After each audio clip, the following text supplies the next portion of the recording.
салом бинандагони азиз, таҳвилоти Тоҷикистону ҷаҳонро аз студияи марказии радиои Озодӣ дар Прага пай мегирем. Шалои Гулхоҷа ҳастам дар хидмати шумо азизон.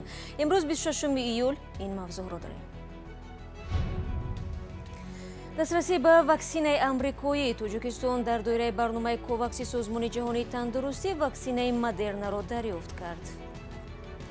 این کمک خیلی نظررس می باشد برای معرکه‌های امکانی که از جانب حکومت آغاز شده است. мақомоти вилояти суғд мегӯянд дороиҳои Раҷабали Одинаев раҳбари ширкати Умед 88ро фурӯхта натавонистанд. ҳангоми эълон кардани музоҳидаҳои оммавӣ ягон харидорро пайдо нашуд. ва мурғоб дар интизори сайёҳони хориҷӣ. сокинони ин минтақаи Тоҷикистон умедворанд ки имсол меҳмонҳои онҳо бештар мешавад. ҳукумати амрико дар доираи барномаи ковакс ба Тоҷикистон 1,5 миллион воя ваксинаи Модерна дод. мақомоти ҳарду кишвар умедворанд ки бо расидани ваксинаҳои амрикоӣ маъракаи эмгузаронии зидди коронавирус дар Тоҷикистон суръат мегирад. мулло Раҷаб Юсуфӣ ва Нигораи Фазлиддин шоҳиди маросими қабули ваксинаҳои амрикоӣ буданд ва ин гузоришро фиристоданд. هواپیمای شرکت ترکیش ایرلاین صبح 26 ایول واکسین‌های آمریکایی مدرنا را به دوشنبه آورد. معاون نخست وزیر، نمایندگان وزارت کارهای خارجه، تندرستی و سفارت آمریکا برای قبول واکسین‌ها به فرودگاه دوشنبه آمدند. هدف ما از این اقدام بسیار هم ساده است. ما می‌خواهیم که حیات مردم را نجات دهیم. این واکسینه ها از مردم آمریکا به مردم تاجیک رایگان داده می‌شوند. ما امروز خیلی شاد هستیم که کمک خود را می‌رسانیم. طبق اطلاع وزارت تندرستی تاجیکستان 1,5 میلیون وایه واکسن مدرنا برای ام کردن 750,000 نفر یا 13% اهالی تاجیکستان پیش بینی شده است. قرار است امگذرانی با واکسن آمریکایی روزهای نزدیک آغاز شود. جمهوری تاجیکستان بنفشه دارد با فراگیری زیاده از 62% اهالی در بین اهالی مقاومت بر ضد این ویروس را تامین نماید. باز در نقشه است که 128,000 وایه واکسن استرازنیکا از دولت شویتسیا به جمهوری وارد گردد در دایره تقسیمات عادلانه واکسن ها به دولت های نیازمند. گذرانیدن واکسن ضد کرونا ویروس در تاجیکستان برای شخصان از 18 ساله بالا حتمی است. تا امروز زیاده از 460,000 نفر در تاجیکستان واکسن ضد کووید 19 گرفتند. نمایندگان سازمان ملل از واکسن مدرنا امیدواری‌های دارند. این کمک خیلی نظررس می باشد برای معرکه‌های امکانی که از جانب حکومت آغاز شده است. برای پرزور نمودن تا آدمان خود را از سیرت کرونا ویروس پیشگیری نمایند.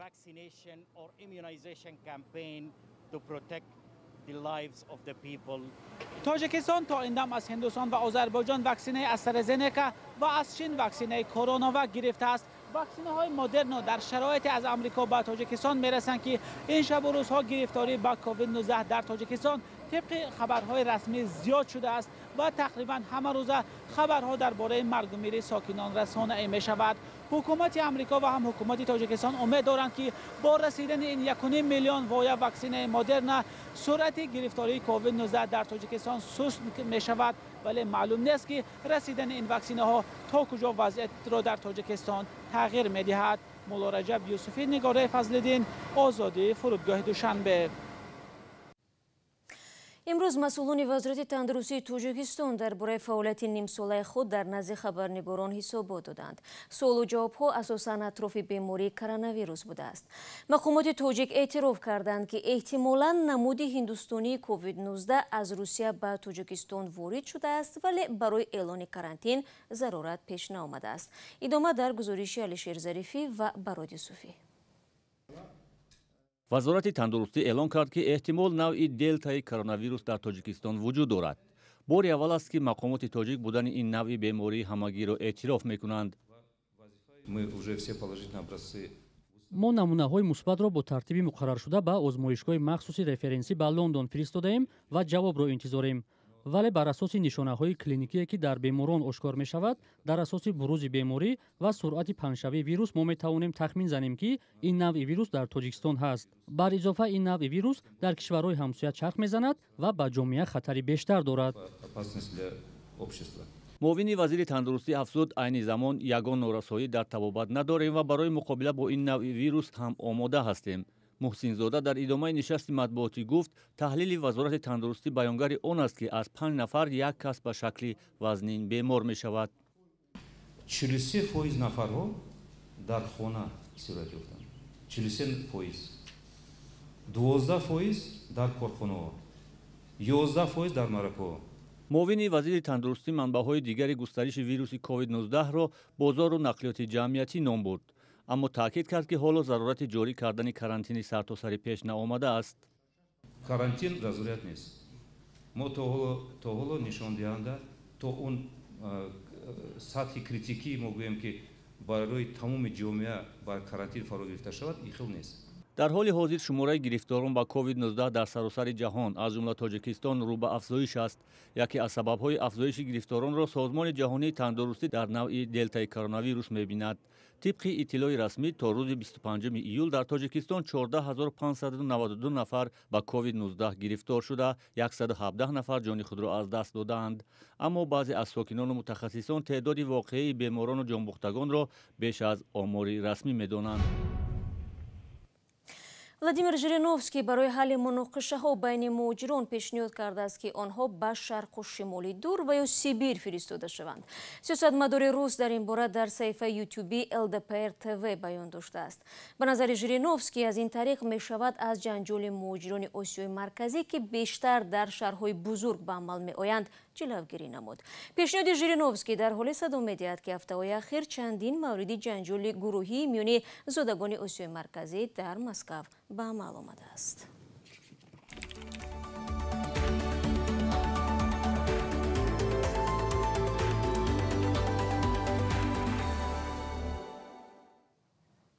барномаро идома медиҳам. баъд аз интизориҳои зиёди пайдо намудани харидор ба моликияти ширкати Умед 88 ҳукумати вилояти Суғд тасмим гирифтааст ки ин дороиҳоро ба ҳисоби давлат гузаронад.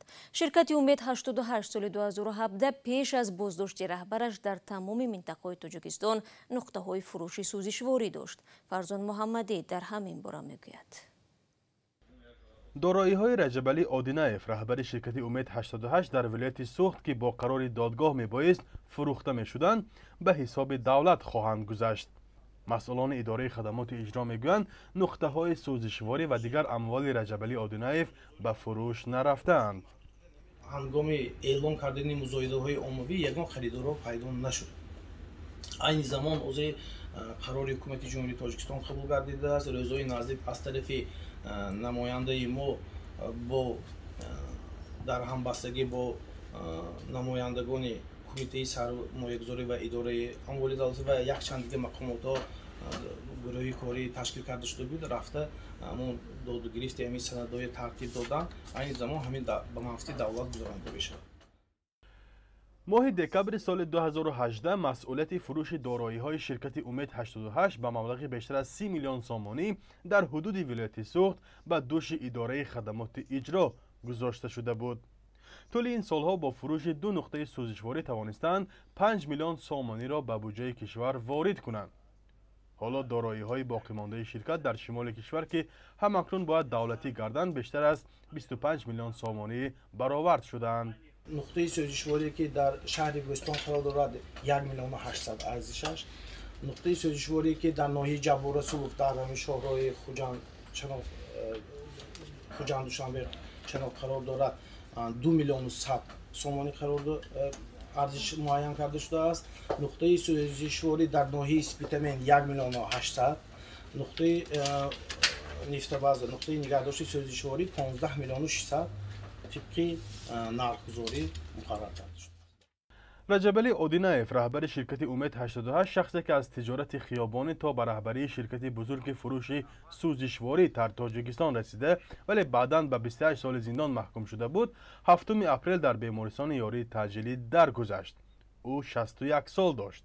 парвандаи Одинаев соли 2017 замоне оғоз шуд ки Эмомалӣ Раҳмон, президенти Тоҷикистон, дар як ҷаласа аз ӯ барои барнагардонидани 170 миллион сомонӣ қарзи давлат сахт танқид кард.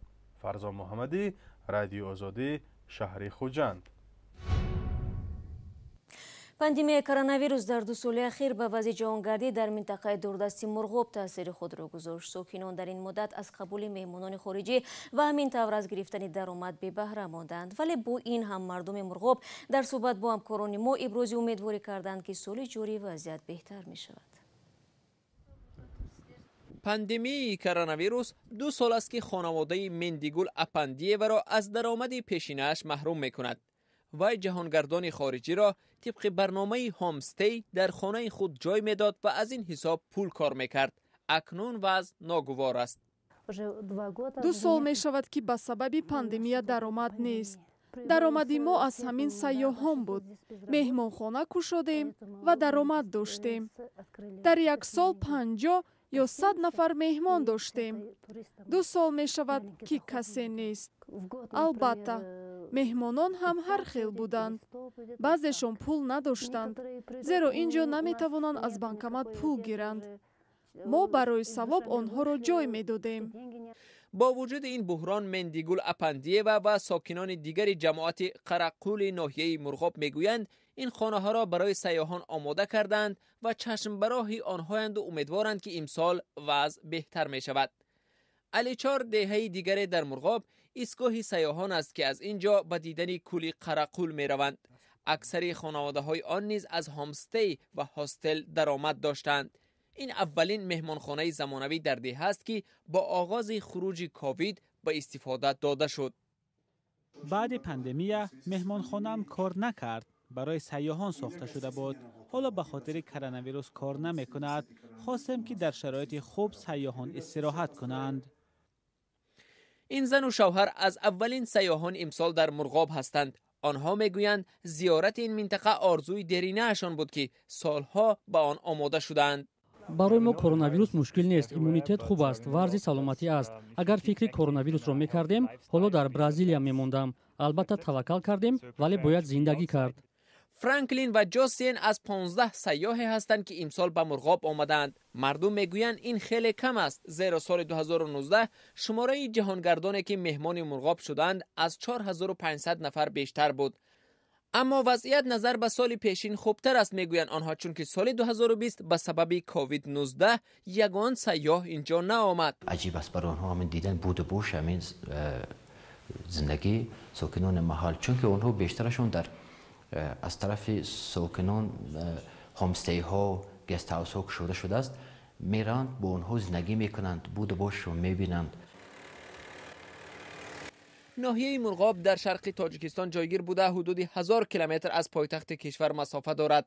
این ناحیه است که یک قسمی حدودش سال 2011 به چین داده شد. رنگکول، یشیلکول، قرقول از کولهای دوست داشته سیاحان بوده. آقبیتل و گرم چشمه های دیگر نیز در سیرخط جهانگردان جایی نمایان داشته است. بنابر خبرها یک پاسگاه حربی چین نیز در این ناحیه موجود است. و دوستانی نویای رشت رجب علی حمیدов گمانبر دوم در قتل علیرضا خدایوروفی 21 ساله را دستگیر کرده است. خدایوروف در اول ماه ایول در یک زن و زنی با ضرب کورد کشته شد. نزدیکانش حادثه را از پیش تحریزی شده و کار دستی کمش 5 نفر میدونند. مفتشان میگویند هنوز برای قضاوت کردن بر وقت است. یک مفتش دوستانی نویای رشت 25 ایول گفت بازداشت رجب علی حمیدov 3 روز پیش صورت گرفت. از این قبل مقامات ساکنین نویای رشت ظفری نصرالدین رو با گمان دست داشتن در قتل علیرضا خدایوروف دستگیر کرده بودند، ولی پیوندان ظفری نصرالدین او را مبتلای بیماری روحی و حادثه را تصادفی مینامند. بینندگان عزیز، وقتی برنامه اخباری آزادی اینجا به پایان رسید. تشکر از شما که تا این لحظه ها با ما بودید. خبرگزاری شوید دیگر چون همیشه در سامانه رادیو آزادی زیر نشانی www.azadi.org گذاشته می شود. یادتان نرود که فردا بازم با خبرهای تازه در خدمت شما قرار می گیریم. خود را احتیاط کنید. وقتتون بخیر.